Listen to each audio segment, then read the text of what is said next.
오늘 저와 함께 당신의 아침을 바꾸겠습니다. 병원 응급벨이 울리던 그 새벽, 한강변을 빠르게 걷다 쓰러진 76의 어르신은 늘 하던 대로 운동했을 뿐이라고 말씀하셨습니다. 심전도는 요동쳤고 혈압은 롤러코스터처럼 흔들렸습니다. 운동 자체가 나쁜 걸까요? 아닙니다.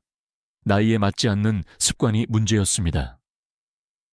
특히 한국의 어르신들이 가장 사랑하는 새벽 산책, 주말 등산, 운동 뒤 찬물 샤워, 하루만보 채우기 같은 익숙한 루틴 속에 보이지 않는 덫이 숨어 있습니다.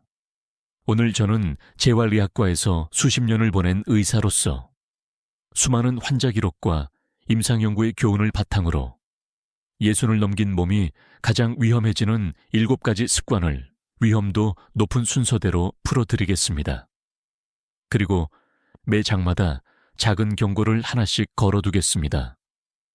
다음 장을 넘기지 않으면 놓치게 될 당신의 심장과 뇌를 지키는 결정적 단서입니다. 첫째 장입니다. 공복으로 빠르게 걷는 새벽 루틴. 한국의 새벽은 부지런합니다. 아파트 단지 산책로와 한강의 데크길, 동네 공원의 흙길에는 어둠이 걷히기도 전에 신발 소리가 차곡차곡 쌓입니다. 그러나 몸 안에서는 다른 일이 벌어집니다. 밤새 수분은 줄고 혈당은 낮아지며 혈액은 진해집니다. 새벽이 되면 교감신경이 올라가면서 혈압 변동성이 커지고 심장은 속도를 높일 준비를 합니다. 이 순간 공복으로 속도를 끌어올리면 아직 워밍업하지 않은 혈관과 심장의 급발진을 강요하는 셈이 됩니다. 시야가 갑자기 흐려지거나 귀가 먹먹해지고 발밑이 꺼지는 느낌이 온다면 이미 한계를 넘어선 신호입니다. 새벽 시간대에 일시적인 뇌혈류 저하와 실신이 더 잦다는 관찰은 임상 현장에서 낯설지 않습니다. 고혈압 약을 드시는 분, 부정맥 병력이 있는 분, 전날 수분 섭취가 부족했던 분에게 특히 위험합니다. 한국 사회의 이에 정갈한 새벽 습관을 부정하려는 것이 아닙니다. 다만 시간을 옮기고 리듬을 바꾸면 같은 산책이 약이 됩니다. 아침을 열기 전 미지근한 물 한 컵으로 몸을 깨우고 단백질 중심의 가벼운 식사로 혈당의 바닥을 채운 뒤 해가 떠올라 몸이 덜 경직된 시간에 속도를 서서히 올리는 방법입니다. 말이 이어질 정도의 속도, 즉 말문이 끊기지 않는 강도가 60 이후의 안전지대입니다. 오늘도 새벽에 나가셨나요? 다음 장에서 왜 바로 샤워실로 뛰어들면 위험이 배가 되는지, 자주 가는 목욕탕에서 흔히 하는 한 동작이 어떻게 심장을 놀라게 만드는지 이야기를 이어가겠습니다. 둘째 장입니다. 운동 직후 찬물 샤워. 땀을 식혀야 개운하다고들 합니다. 한국의 사우나와 찜질방 문화에서는 뜨거운 탕과 냉탕을 오가며 피로를 푼다는 전통이 있습니다. 하지만 운동 직후의 몸은 다릅니다. 심장은 빠르게 뛰고 말초 혈관은 열려 있으며 천은 올라가 있습니다. 이때 갑자기 찬물을 끼얹거나 냉탕에 몸을 담그면 확장돼 있던 혈관이 급격히 수축하고 심장은 순간적인 압박을 받습니다. 젊을 때는 버텨낼지 몰라도 60을 넘긴 심장과 자율신경계는 변화에 민감합니다. 갑작스러운 혈압 저하와 어지럼, 심하면 실신까지 이어질 수 있습니다. 운동을 잘 마쳤는데 샤워실에서 쓰러져 응급실로 오시는 분들을 저는 여러 번 보았습니다. 해결책은 단순합니다.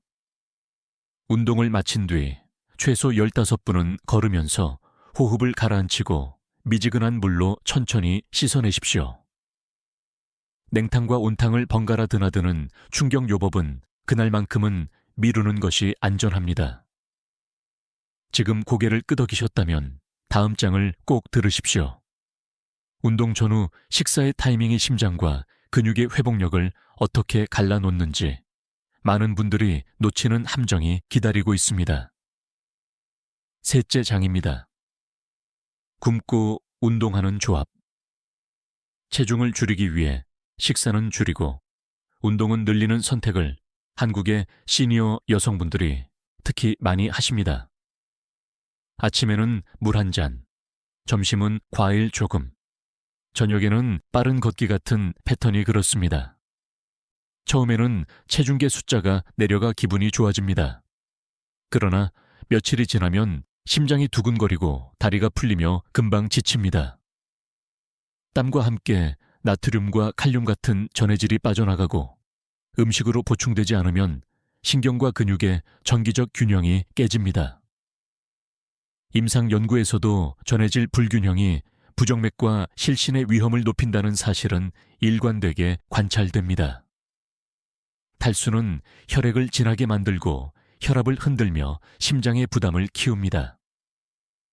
한국의 여름 장마철이나 초가을에도 습도가 높아 체감 탈수가 빨리 옵니다. 체중을 줄이려면 무엇보다 안전이 먼저입니다. 아침에 단백질을 조금이라도 채우고 물을 충분히 마시며 운동은 짧고 낮은 강도로 시작하십시오. 몸이 내어주는 신호를 듣고 다음 날을 위한 회복 시간을 의도적으로 확보하십시오. 여기까지 들으셨다면 반대의 함정도 알 필요가 있습니다. 운동을 끝낸 뒤 아무것도 먹지 않는 습관. 다음 장에서 그 공백이 어떻게 당신의 근육을 갉아먹는지, 그리고 넘어짐과 골절의 위험을 왜 키우는지 알려드리겠습니다. 넷째 장입니다. 운동 후 무언가를 먹지 않는 선택.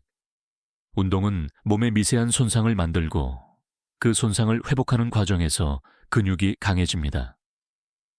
회복 재료는 물과 단백질과 소량의 당분입니다.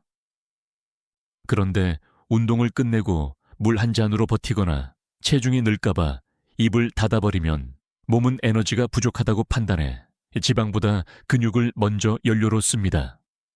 그 결과는 근육량 감소, 기초대사 저하, 그리고 다음 운동에서의 더 빠른 피로입니다. 노년의 저혈당은 특히 위험합니다. 아침에 일어나자마자 다리에 힘이 풀려 넘어지는 장면은 종종 저녁 운동 뒤 보충을 놓친 다음 날 아침에 벌어집니다. 저혈당은 무릎의 반응 속도를 떨어뜨려 넘어짐을 유발하고 넘어짐은 엉덩이뼈 골절로 이어질 수 있습니다. 한국의 아파트 욕실과 거실 바닥은 미끄럽습니다. 작은 선택 하나가 큰 사고를 막습니다. 운동 뒤 30분을 황금 시간으로 정해 미지근한 물 한 컵과 삶은 달걀이나 우유 한 잔 같은 가벼운 보충을 하십시오. 당이 걱정된다면 과하게 달지 않은 요거트나 두유도 방법입니다. 여기서 질문 하나가 따라옵니다. 그렇다면 아프지만 참아내며 더 강해져야 하지 않겠느냐는 오래된 신화입니다. 다음 장에서 그 신화가 예순 이후에는 어떻게 위험한 거짓말이 되는지, 어깨와 무릎과 허리가 왜 조용히 무너지는지 보여드리겠습니다. 다섯째 장입니다. 통증을 참고 계속하는 훈련. 젊을 때는 버티면 강해졌습니다. 염증이 가라앉는 속도가 빨랐고 세포의 회복력은 넘쳤습니다. 그러나 예순을 넘기면 인대와 힘줄은 건조해지고 근육과 관절의 재생 속도는 느려집니다. 운동 중 찌릿한 통증이 생겼는데도 참아내면 그 통증은 신호에서 손상으로 변합니다. 회전근개가 찢어지고 무릎의 연골이 벗겨지고 허리의 디스크가 부풀어 오릅니다. 수술과 긴 재활은 한 번의 무리보다 훨씬 길고 고통스럽습니다. 현대의학은 통증의 질을 읽습니다. 날카롭고 특정 동작에서 악화되는 통증, 한쪽만 유난히 불편한 느낌, 밤에 누우면 더 심해지는 통증은 멈춤의 신호입니다. 통증의 이면에는 염증이 있고 염증의 뒤에는 미세한 파열이 있습니다. 멈추고 얼음찜질과 휴식 필요하면 전문의의 진단을 받는 것이 운동을 오래 지속하는 가장 빠른 길입니다. 한국의 체육센터와 공원에 붙어있는 명언처럼 고통은 일시적이고 영광은 영원하다는 문장은 예순 이후에는 적용되지 않습니다. 당신의 몸은 오늘도 말합니다. 지금은 쉬어달라고. 이쯤에서 많은 분들이 묻습니다. 그렇다면 산은 어떻게 해야 하느냐고. 한국의 주말은 등산으로 시작되고 하상일의 풍경은 늘 아름답습니다. 다음 장에서는 바로 그 하상일이 왜 무릎의 가장 잔인한 구간인지, 무릎이 이미 보내고 있는 작은 신호를 어떻게 읽어야 하는지 짚어보겠습니다. 6째 장입니다. 무릎 통증을 무시하고 계속 등산하는 습관. 한국의 산길은 훌륭한 운동장입니다. 그러나 하산할 때 무릎에는 체중의 서너 배가 실립니다. 70kg의 체중이면 하산 한 걸음마다 200kg이 넘는 하중이 무릎 관절에 밀려듭니다. 연골은 얇아지고 관절액은 줄어들며 충격 흡수 능력은 낮아진 상태에서 반복되는 하중은 남아있는 연골을 더 빨리 닳게 만듭니다. 계단을 오르내릴 때 욱신거리거나 의자에서 일어설 때 통증이 찌르는 느낌이라면 이미 경고가 켜진 것입니다. 이 신호를 나이 탓으로 넘기면 회복의 창은 닫힙니다. 해결의 첫걸음은 단순합니다. 통증이 가라앉을 때까지 등산을 잠시 멈추고 평지 걷기로 회복을 시작하십시오. 허벅지 앞뒤 근육을 길게 늘려주고 엉덩이 근육을 깨우는 스트레칭을 꾸준히 하십시오. 스틱을 사용할 때는 손목이 아니라 어깨와 등에서 충격을 흡수하도록 자세를 점검하십시오. 한국의 산에는 쉬어갈 쉼터가 많습니다. 멈춰서는 용기가 무릎을 지킵니다. 이제 마지막 장입니다. 많은 분들이 이 장에서 고개를 갸웃하십니다. 숫자가 뭔 문제가 있냐고 묻습니다. 만보를 채우면 뿌듯하고 생활이 규칙적이 되니 좋은 것 아니냐고요. 그러나 숫자가 목적이 되는 순간 다른 중요한 신호가 사라집니다. 다음 장에서 기록 경쟁이 어떻게 몸의 리듬을 무너뜨리는지, 그리고 어떻게 안전한 꾸준함을 되찾을 수 있는지 이야기하겠습니다. 7째 장입니다. 걸음수와 기록에 집착하는 습관. 한국의 스마트워치와 건강앱은 친절합니다. 오늘 몇 분 움직였는지, 어제보다 얼마나 더 걸었는지, 친구보다 몇 걸음 더 앞섰는지 다 보여줍니다. 동기부여에는 좋지만 노년에는 부작용이 생깁니다. 어제보다 5분 더, 어제보다 500걸음 더라는 기준이 운동을 경쟁으로 바꾸면 심장은 점점 스프린트를 강요받습니다. 하체 근육은 회복할 시간을 잃고 뇌와 신경계는 지속적인 긴장 상태에 갇힙니다. 만약 목표를 채우지 못하면 죄책감이 밀려오고 다음날 무리해서 채우려다 탈이 납니다. 하루 쉬면 끈이 끊어진다고 걱정하실지 모릅니다. 그러나 생리학은 리듬을 지지합니다. 훈련과 회복이 교대로 이어질 때 근육과 심혈관계는 적응합니다. 하루는 걷고 다음 날은 가벼운 스트레칭이나 코어 연습으로 바꾸는 유연함이 노년의 건강을 지켜줍니다. 기록을 잠시 덮고 몸의 언어를 다시 배우십시오. 오늘 다리가 무겁다. 걸어도 상쾌하지 않다. 조금만 올라가도 숨이 찬다 같은 작은 문장을요. 이 문장들이 내일의 부상과 입원을 막습니다. 여기까지 듣고 난 지금 아마 하나의 질문이 남아있을 것입니다. 과연 무엇을 바꿔야 하느냐는 질문입니다. 답은 크지 않습니다. 작은 습관의 전환이 심장을 지키고 무릎을 살립니다. 이제 전체를 한 줄로 요약해 보겠습니다.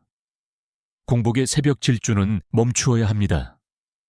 운동 직후 찬물 샤워는 미루어야 합니다. 굶고 운동하는 계획은 고쳐야 합니다. 운동 뒤의 회복 식사는 잊지 말아야 합니다. 통증을 참고 버티는 훈련은 내려놓아야 합니다. 무릎 신호를 무시한 등산은 잠시 접어두어야 합니다. 숫자 경쟁은 리듬으로 바꾸어야 합니다.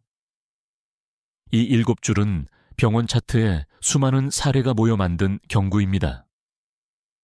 덧붙여 두 가지 과학의 힘을 빌리겠습니다. 국제적 코호트 연구들은 노년층에서 규칙적인 중강도 활동이 전체 사망률을 낮춘다는 사실을 거듭 확인해 왔습니다. 그러나 같은 연구들 안에서도 운동 직후처럼 생리적 변동이 큰 시간대에는 심혈관 사건의 위험이 일시적으로 올라갈 수 있다는 신호가 반복적으로 관찰됩니다. 이 상반된 두 사실은 결국 같은 결론으로 모입니다. 무엇을 얼마나 어떻게 하느냐가 약과 독을 갈라놓습니다. 또 하나, 하산 시 무릎에 체중의 서너 배가 실린다는 기계역학 데이터는 임상과 실험이 일치하는 부분입니다. 무릎을 보호하는 전략, 즉 통증이 있을 때의 등산 중단과 평지 회복, 허벅지와 엉덩이 근육의 강화, 보폭과 보행 리듬의 조절은 연골 손실을 늦추는 가장 현실적인 처방입니다. 과학은 과장을 싫어합니다. 다만 우리가 이 과학을 생활의 언어로 내려놓을 때 비로소 당신의 일상이 바뀝니다. 한국의 일상으로 이 과학을 번역해 보겠습니다. 새벽 첫 모금은 물로 시작합니다. 밥상에는 김치와 나물처럼 익숙한 반찬 곁에 삶은 달걀 하나를 더합니다. 한강 대신 오전 늦은 시간에 동네 공원을 선택하거나 해질 무렵 집 근처 순환 산책로를 고릅니다. 운동이 끝나면 벤치에 앉아 호흡을 가라앉히며 하늘을 올려다보는 15분을 확보합니다. 목욕탕의 냉탕은 몸이 완전히 안정된 오후 시간으로 미루고 그날은 뜨거운 물로만 짧게 샤워를 합니다. 등산을 가는 날에는 출발 전 계단에서 무릎과 발목을 부드럽게 돌리고 내려올 때는 스틱으로 체중을 분산합니다. 숫자 대신 대화로 운동을 기록합니다. 오늘의 한 줄을 적습니다. 숨이 편안했고 무릎이 따뜻했다. 혹은 다리가 무겁고 허리가 둔했다. 이 한 줄이 내일의 계획을 바꿔줍니다. 한국인의 부지런함은 그대로 두되 방향만 다듬으면 됩니다. 성실함이 몸을 다치게 하는 시대는 끝내야 합니다. 이야기를 마무리하기 전에 한 장면만 더 떠올려 보십시오. 내일 새벽 당신은 현관 앞에서 신발끈을 묶습니다.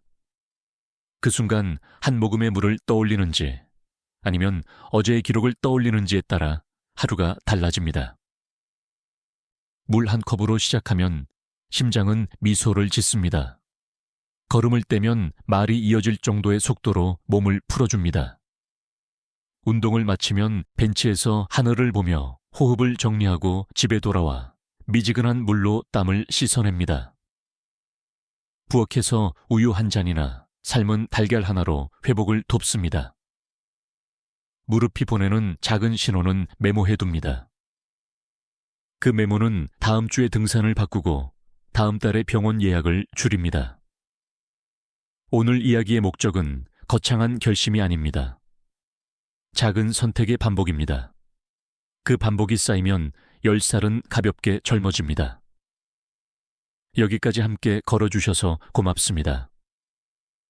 저는 진료실에서 배운 지혜를 당신의 하루에 맞춰 번역하려고 노력했습니다. 이 영상이 마음에 남았다면 지금 바로 가까운 가족 한 사람에게만 공유해 주십시오. 당신의 한 번의 공유가 누군가의 새벽을 바꾸고 한 번의 실신을 막을 수 있습니다. 다음에도 노년의 몸을 더 안전하게 움직이는 방법을 가장 먼저 전해드리겠습니다. 당신의 내일 걸음이 오늘보다 편안해지길 진심으로 응원합니다.